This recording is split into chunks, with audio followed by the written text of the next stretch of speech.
bertakwalah kepada Allah. Jaga ketakwaan kita kepada Allah Subhanahu wa taala. Bahkan kita harus terus meningkatkan ketakwaan kita kepada Allah. Ketakutan kita hanya kepada Allah Subhanahu wa taala. Wa tazawwadu fa inna khairaz zadi taqwa. Berbekallah kalian, dan bekal yang terbaik menghadap Allah Subhanahu wa taala adalah dengan bekal takwa kepada Allah. Jaminan Allah jelas bagi orang-orang yang bertakwa kepada Allah. Di dalam surah At-Talaq, Allah Subhanahu wa taala menjanjikan bagi orang-orang yang bertakwa kebahagiaan tidak hanya di dunia, tetapi kebahagiaan juga di akhirat. Wa may yattaqillaha yaj'al lahu makhraja wa yarzuqhu min haitsu la yahtasib. Di ayat berikutnya Allah juga menyampaikan wa may yattaqillaha yaj'al lahu min amrihi yusra. Di ayat berikutnya lagi Allah menyampaikan wa may yattaqillaha yukaffir anhu sayyiatihi wa yu'zim lahu ajra. Allah akan memberikan kebahagiaan bagi orang-orang yang bertakwa dengan memberikan solusi yang terbaik bagi setiap masalah-masalah yang dihadapi.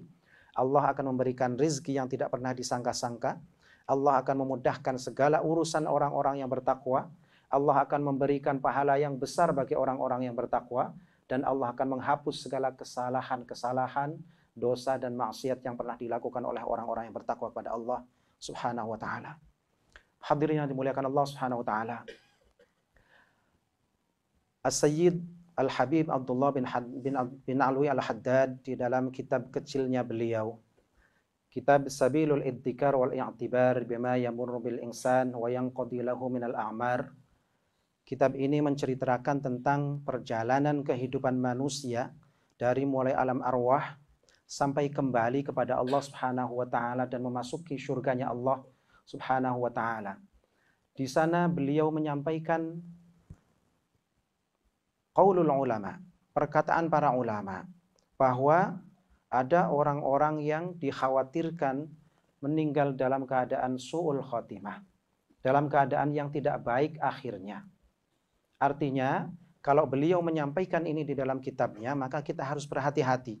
Ternyata Allah Subhanahu wa taala kadang-kadang menjadikan orang itu di dalam kehidupan akhirnya ada su'ul khotimah, ada husnul khotimah. Mudah-mudahan kita termasuk yang mengakhiri hidup kita dengan husnul khatimah.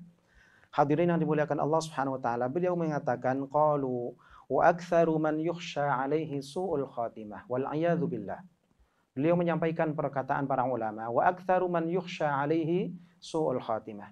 Banyak orang-orang yang dikhawatirkan di antara mereka meninggal dalam keadaan tidak baik di akhirnya. Wal a'yadzu billah, dan kita berlindung pada Allah Subhanahu wa taala. Kata beliau, yang pertama adalah orang-orang yang dikhawatirkan meninggal dalam su'ul khatimah adalah al-mutahawinu bis shalah. Orang-orang yang suka menyepelekan salat, ngentengin salat. Hadirin yang dimuliakan Allah Subhanahu wa taala, Rasul sallallahu alaihi wasallam menyampaikan kepada kita, awwalu ma yuhasabu bihil 'abdu yaumal qiyamati min 'ibadihi salatuh. Fa in saluhat faqad ablaha wa anjaha. Wa in fasadat faqad khaba wa khasira. Rasul sallallahu alaihi wasallam jelas di dalam hadis yang sahih menyampaikan bahwa amal yang pertama kali akan dihisab oleh Allah Subhanahu wa taala kelak di yaumil qiyamah dari seorang hamba adalah salatnya dia. Fa in saluhat, ketika salatnya baik, dia bisa menjaga salatnya dengan baik. Terutama dengan salat berjamaah, salat Isya, subuh, zuhur, asar dan maghribnya dengan berjamaah. Insya Allah aman. Fa in saluhat faqad ablaha wa anjaha. Maka dia termasuk orang-orang yang sukses, orang-orang yang berhasil, kata Nabi. Tetapi kebalikannya hadirin, wa in fasadat. Ketika rapot salat kita jelek di hadapan Allah Subhanahu wa taala, maka Rasul menyampaikan faqad khaba wa khasira. Maka dia termasuk orang-orang yang rugi, orang-orang yang tidak berhasil. Hadirin yang dimuliakan Allah Subhanahu wa taala, kalau kita kaji lebih dalam, ternyata Allah Subhanahu wa taala memberikan kewajiban kepada kita yang berupa salat ini luar biasa. Satu-satunya ibadah yang tidak ada kompensasinya, tidak ada dispensasinya. Ketika puasa, barangkali kita dalam perjalanan, boleh kita tidak puasa, bisa diganti dengan di hari-hari yang lain. Tetapi hadirin yang dimuliakan Allah Subhanahu wa taala, ibadah salat adalah satu-satunya ibadah yang dalam kondisi bagaimanapun, situasi seperti apapun, salat tetap harus dilaksanakan. Dalam kondisi tenang, salat harus dilaksanakan. Dalam kondisi perang pun, sholat harus tetap dilaksanakan. Dalam kondisi sehat, sholat wajib. Dalam kondisi sakit, sama saja. Tetap harus dilaksanakan. Selama nyawa masih ada di dalam badan kita, kita masih sadar betul, maka kewajiban sholat belum ada dispensasinya. Belum ada keringanannya. Kalau nggak bisa berdiri, boleh dengan duduk. Kalau nggak bisa dengan duduk, boleh dengan berbaring. Nggak bisa berbaring, boleh dengan telentang. Pakai gerakan anggota badan masih nggak bisa, cukup pakai isyarat mata. Kedap-kedip masih nggak bisa, cukup di dalam hati. Sampai sebegitunya ibadah sholat yang Allah wajibkan buat kita. Maka pantas kalau Rasulullah SAW menyampaikan tentang hadis ini, bahwa amalan yang pertama kali dihisab oleh Allah Subhanahu Wa Taala adalah sholat kita. Ketika sholat kita baik, amalan-amalan yang lain ikut baik. Tetapi ketika nilai sholat kita buruk, Allah Subhanahu Wa Taala akan menilai amalan-amalan yang lain dari kita menjadi buruk semuanya. Dan ternyata hadirin yang dimuliakan Allah, kita tidak hanya mewajibkan diri kita untuk menjalankan sholat, tetapi kita juga diwajibkan oleh Allah Subhanahu Wa Taala untuk menyuruh keluarga kita, anak-anak kita, istri kita, keturunan kita untuk menjaga sholat kita dengan baik. Ya ayyuhalladzina amanu qu anfusakum wa ahlikum nara wa quduhan nas wal hijarah 'alaiha malaikatun ghiladun shidadun la ya'sunallaha ma amarahum wa yaf'aluna ma yu'marun. Wahai orang-orang beriman, qu anfusakum wa ahlikum nara. Jaga diri kalian, jaga keluarga kalian dari jilatan api neraka. Wa quduhan nas wal hijarah. Bahan bakar neraka itu adalah manusia dan batu. Kalau hari ini belum ada manusia yang dimasukkan oleh Allah ke dalam nerakanya, maka hari ini bahan bakar neraka hanya ada batu. Tetapi besok ketika hari kiamat tiba, Allah Subhanahu Wa Taala menimbang setiap amalan hamba-hambanya. Ada yang masuk surga, ada yang masuk neraka. Maka mulai ketika itulah neraka apinya semakin menyala-nyala. Kenapa? Karena bahan bakarnya ditambah dari manusia. Waquduhan nas wal hijarah 'alaiha malaikatun ghiladun shidadun la ya'sunallah ma amarahum wa yaf'aluna ma yu'marun. Yang di dalam neraka itu ada neraka yang ada malaikat yang bengis. Ada malaikat yang tegas, yang sifatnya malaikat itu tidak pernah bermaksiat kepada Allah Subhanahu Wa Taala. Ketika diperintahkan kepada mereka, maka mereka enggak pernah membantah perintah Allah Subhanahu Wa Taala. Al-mutahawini bis-shalah. Orang yang dikhawatirkan meninggal dalam su'ul khatimah adalah orang-orang yang suka menyepelekan sholatnya. Yang kedua kata Nabi kata beliau adalah al-mudminu li syirbil khamr. Orang yang dikhawatirkan meninggal dalam su'ul khatimah adalah orang yang terbiasa hidupnya dengan minum minuman keras. Orangnya namanya pemabuk. Hadirin yang dimuliakan Allah Subhanahu Wa Taala. Rasul Shallallahu Alaihi Wasallam menyampaikan kullu muskirin khamr wa kullu khamrin haram. Setiap yang memabukkan itu khamr namanya. Dan setiap khamr itu hukumnya haram. Sedikit atau banyak sama saja keharamannya. Bukan ketika banyak haram, ketika sedikit tidak haram. Sama saja. Banyak atau sedikit tetap hukumnya haram. Maka jauhi khamr. Hadirin yang dimuliakan Allah, berapa banyak kejadian-kejadian luar biasa, kemaksiatan-kemaksiatan yang begitu banyak, yang merajalela, yang disebabkan karena khamr. Barsesoh namanya. Seorang ahli ibadah yang begitu alim. Tetapi Allah catat dia akhir hayatnya su'ul khatimah. Satu ketika di majelis beliau, seorang iblis yang menyamar sebagai manusia mendengar ketetapan Allah Subhanahu Wa Taala bahwa Barsesoh itu ditetapkan dalam su'ul khatimah.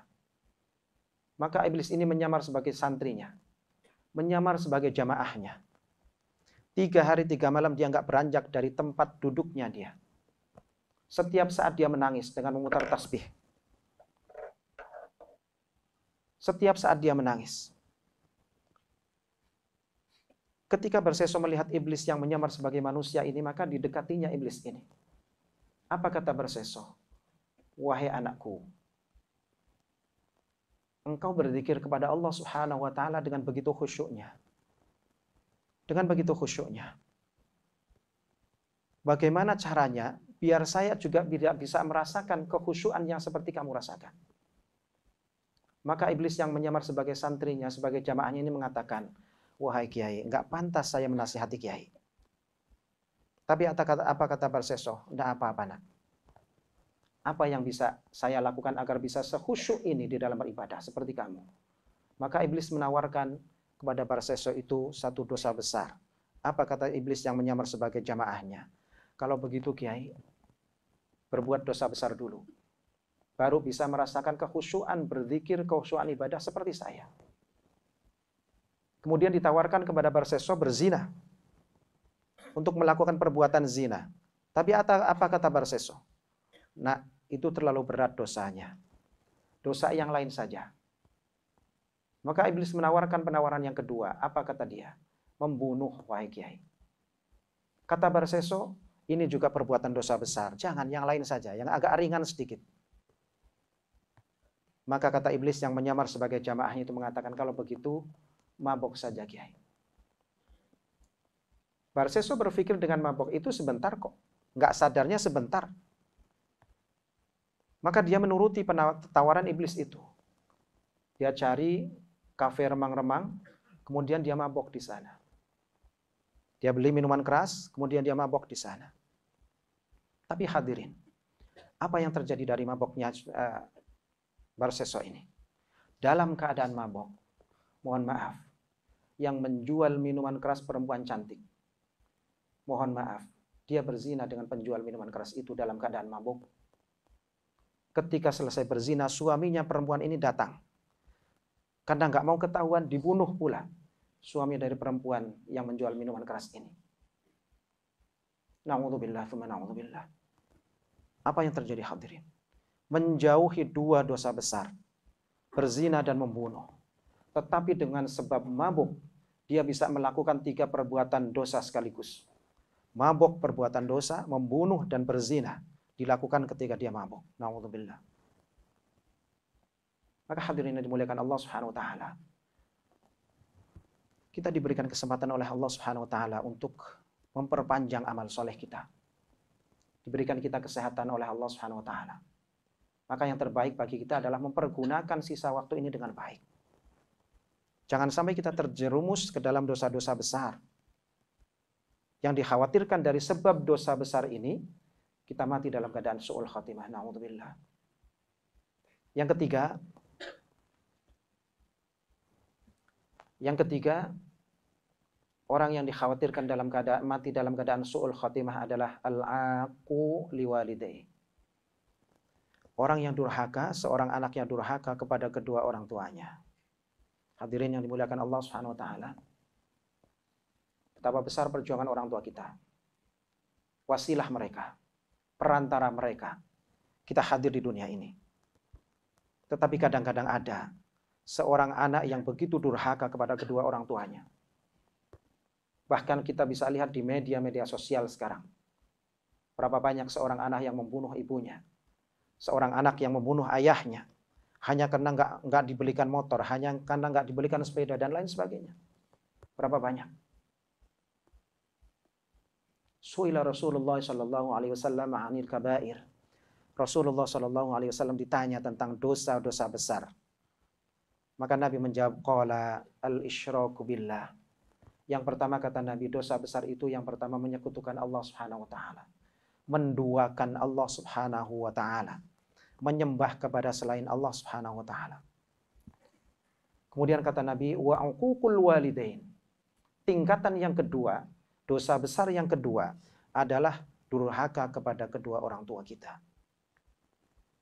Hadirin yang dimuliakan Allah Subhanahu wa taala. Kadang-kadang kita nggak sadar. Ayah kita yang pergi pagi pulang malam, kadang-kadang nginep di kantor. Mencari nafkah untuk kita. Ibu kita yang sudah mengandung kita, membesarkan kita, memberikan kasih sayang yang luar biasa buat kita. Dengan perantaraan kedua orang tua kita, kita menjadi seperti ini.